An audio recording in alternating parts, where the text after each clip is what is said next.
La première étape de cette cousette, c'est de décalquer le patron en ajoutant les marges de couture, puisque sur les patrons Burda, elle n'est pas comprise. J'ai pensé à mettre les repères pour l'entrée de poche et je vais ajouter les repères pour plier la ceinture, parce que j'ai oublié de le mettre. En fait, pour la ceinture, tout dépend de la hauteur de l'élastique. Il faut faire un rempli de 1 cm, puis la hauteur de l'élastique plus un demi-centimètre. C'est-à-dire que moi, mon élastique fait 3 cm. Je vais donc faire un premier pli à 1 cm, puis un autre à 3,5. Voilà, j'ai découpé toutes mes pièces. Pour ce tuto, j'ai choisi une double gaze qui est un tissu horrible à travailler, mais ce sera très confortable comme pyjama.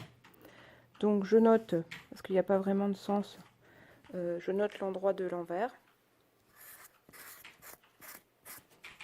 Ça c'est le signe qui veut dire endroit. Voilà, je vais faire la même chose sur mon devant et on se retrouve juste après. Alors voilà, on va commencer par installer les poches sur les devants et sur les dos. Donc toujours endroit contre endroit. Et on va mettre les repères des poches sur les repères des devants et des dos. Voilà, sur la droite et sur la gauche. Et on se retrouve juste après. Alors voilà, j'ai épinglé les poches sur les devants et les dos. Repère contre repère. Moi j'ai mis des poches des deux côtés, mais si vous n'en mettez que d'un côté, essayez de repérer correctement devant droit et dos droit pour être bien en phase. Donc voilà, repère contre repère à chaque fois. Et maintenant je vais passer à la machine à coudre et je vais coudre au point droit tout le long des poches, sur les devants et sur les dos, toujours endroit contre endroit. On n'oublie pas au début et à la fin un point d'arrêt.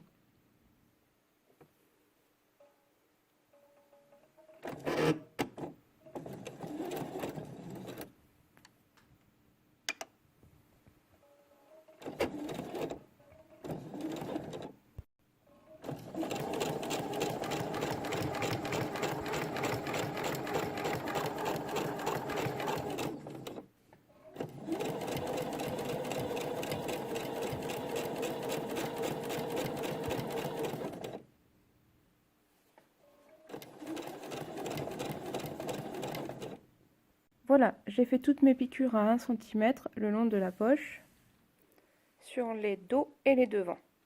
Ce qu'on peut faire maintenant, c'est un petit zigzag tout le long du bord, juste sur la hauteur de la poche. On va pas plus loin, puisque ce sera surfilé après la couture des dos et des devants. Voilà ce que donne le surfil à la machine à coudre, à l'aide du point zigzag. On peut aussi le faire avec la surjeteuse si on en a une. Voilà, j'ai fini de coudre mes poches et de les surfiler. J'ai maintenant pris un devant et un dos que je place endroit contre endroit, poche sur poche, d'accord? J'ai déplié comme ça, donc je suis bien endroit, hein, j'avais fait mes dessins.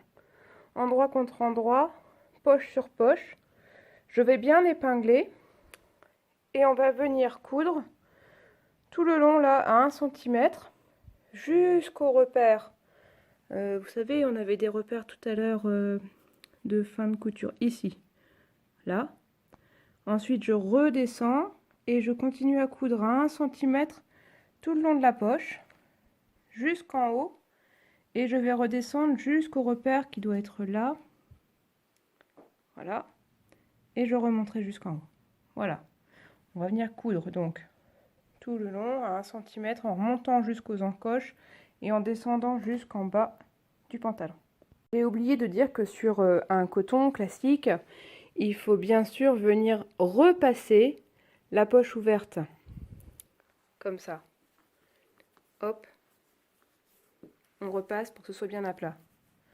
Moi, j'ai une double gaze qui est très embêtante à coudre et qui ne supporte pas le repassage. Donc, cette étape est pour moi facultative. Voilà, j'ai donc épinglé tout autour de mon devant, ma poche, hop, et jusqu'en bas. Et en plus, j'ai mis des repères pour voir les endroits jusqu'où je dois coudre, comme ça. En fait, c'est pour juste marquer l'ouverture de la poche. Parce que si on coud que ici un triangle, la profondeur va être toute petite et tout ce qu'on va mettre dans la poche va pouvoir tomber. Donc on remonte jusque là pour avoir une vraie profondeur de poche. Je passe donc à la machine, je couds tout ça à 1 cm. Voilà donc ce que ça donne une fois que j'ai piqué. Donc j'ai commencé en haut avec un point d'arrêt. Je suis descendue le long de la couture que j'avais faite, donc légèrement côté intérieur. Voilà, donc on voit la première couture de la poche et juste à côté, ma piqûre d'assemblage des dos et devant. Jusqu'au repère où j'ai fait une marche arrière.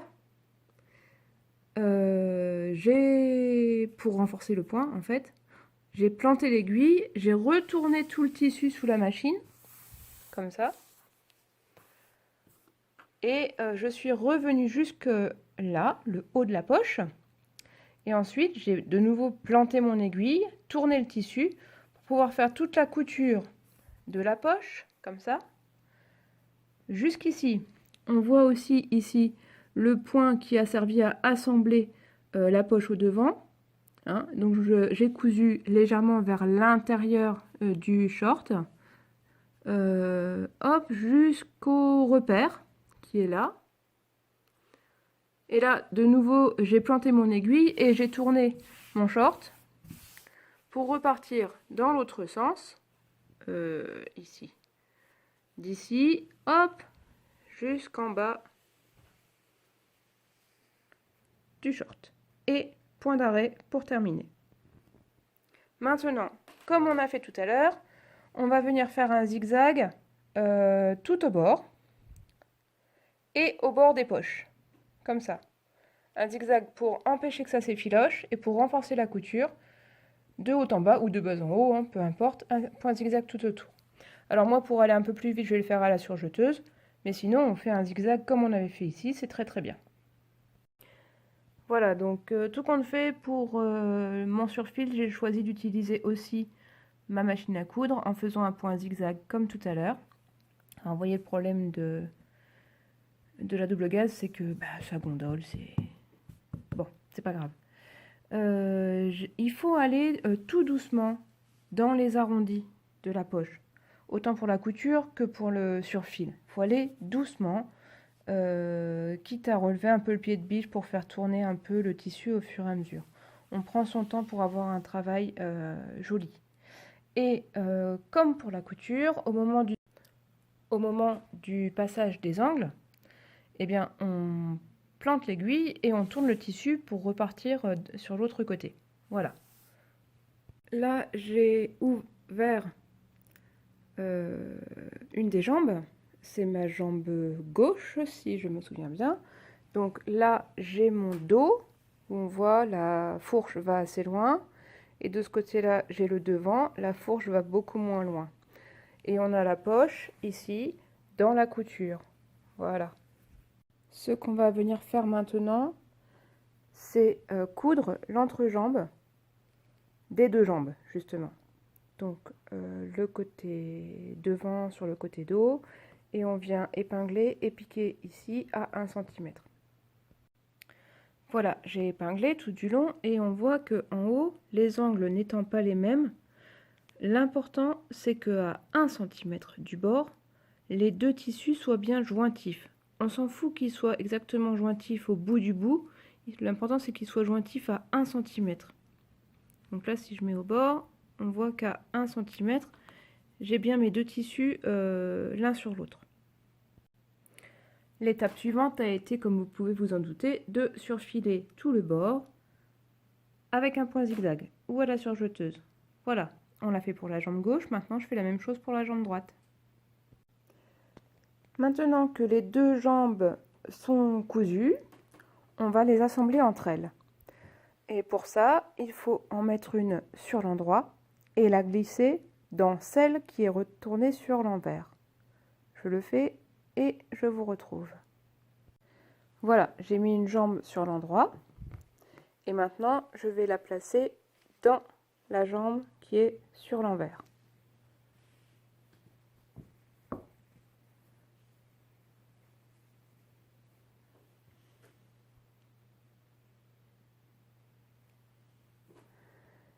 Et je vais venir épingler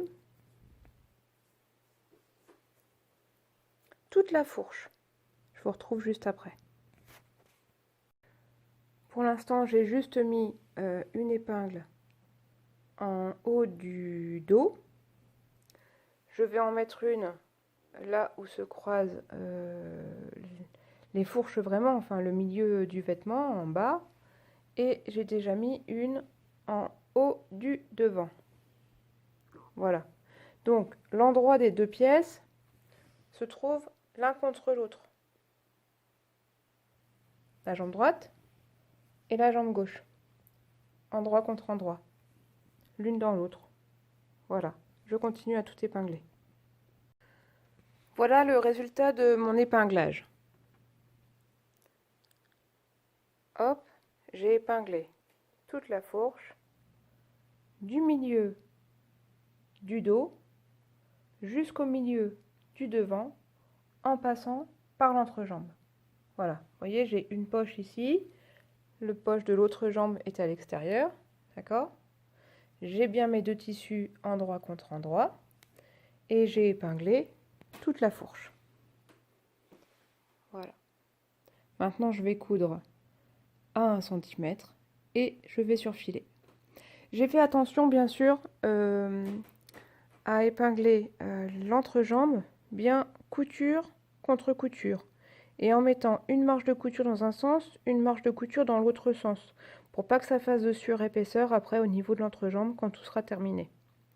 Voilà, je passe sous la machine et on se revoit après. Et voilà, j'ai cousu toute la fourche et j'ai tout surfilé à la machine à coudre. Maintenant, je vais essayer à une main, c'est pas évident, de remettre le tout sur l'endroit et vous allez voir qu'on a déjà un semblant de short, ou même complètement un short, mais pas fini.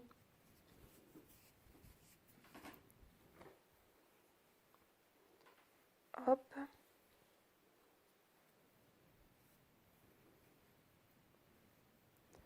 Voilà, une jambe, une poche, un haut, une autre poche et une deuxième jambe. De loin, voilà ce que ça donne. Maintenant, il va falloir faire la ceinture. Ici. Donc, comme j'avais expliqué tout à l'heure, on va faire un rempli d'1 cm, puis un de la longueur, enfin de la largeur de votre élastique, plus au moins 0,5, voire 1 cm même si vous voulez, puisqu'après on va venir piquer ici, en principe par l'extérieur pour que ce soit plus joli, mais on peut aussi, notamment pour les débutantes, piquer par l'intérieur pour que ce soit plus régulier.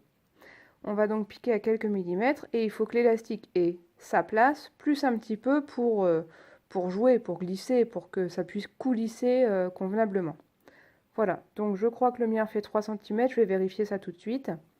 Le principe, ça va être donc de préformer au fer un rempli de 1 cm tout du long, puis de tracer avec une règle un trait tout du long à 2 fois la largeur de la coulisse souhaitée. C'est-à-dire que si pour moi, par exemple, il faut 3 cm et demi, je vais tracer un trait à 7 cm du bord plié, quelque part par ici. Et ensuite, je viendrai plier hop, le long du trait qui est à 7 cm et je me retrouverai avec une coulisse de 3,5 cm. Vous avez tout compris? Je passe au fer et je vous fais voir ça après. Quand on prépare les plis au fer à repasser, on pense à plaquer les poches vers l'avant du pyjama ou du pantalon. Vers l'avant du pantalon, ok? Voilà mon élastique. Il mesure 2,75 cm. Bon, disons 3. Il faut bien en effet que je fasse une coulisse de 3,5 pour qu'il puisse coulisser convenablement. Donc, je vais tracer une ligne à 7 cm du bord que je viens de remplier, presque droit grâce à mon super tissu, à 7 cm, c'est-à-dire quelque chose comme ça. Voilà, je la trace, je la repasse et on se voit après.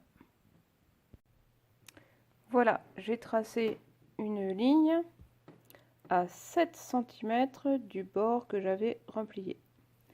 Et maintenant, je vais pouvoir rabattre comme ceci. Ok? Et une fois que j'aurai bien repassé pour marquer le pli, je viendrai piquer à quelques millimètres, mais alors vraiment quelques millimètres, le long de ce pli-là. Voilà, on se revoit tout à l'heure. Voilà, j'ai donc préparé la coulisse pour l'élastique en faisant un double rempli, un d'1 cm et un de 3,5 environ. Maintenant, je vais venir coudre à quelques millimètres ici et je laisse une ouverture d'au moins 5 ou 6 cm pour pouvoir glisser l'élastique ensuite. Voilà, j'ai épinglé l'ourlet et je vais coudre à 2 mm du bord. Voilà, donc j'ai cousu la coulisse et j'ai laissé une ouverture ici pour passer l'élastique. Pour l'élastique, il faut prendre le tour de taille exactement et faire se chevaucher environ 1 cm de l'élastique pour pouvoir le fermer.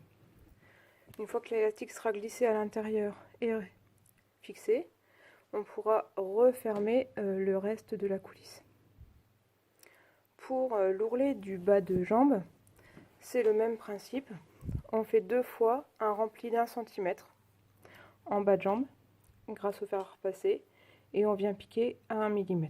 Pour ma part, avec ce tissu foireux, je vais utiliser la recouvreuse. Voilà, j'ai mis l'élastique dans toute la coulisse et là je fais chevaucher d'un bon centimètre et je vais venir faire plusieurs points droits pour bien les fixer ensemble. Voilà, j'ai fait 3 lignes de points droits avec point d'arrêt au début et à la fin de chaque ligne. Comme ça, c'est sûr, c'est costaud. Maintenant, je glisse tout l'élastique dans la coulisse et je viens refermer mon ourlet de coulisse.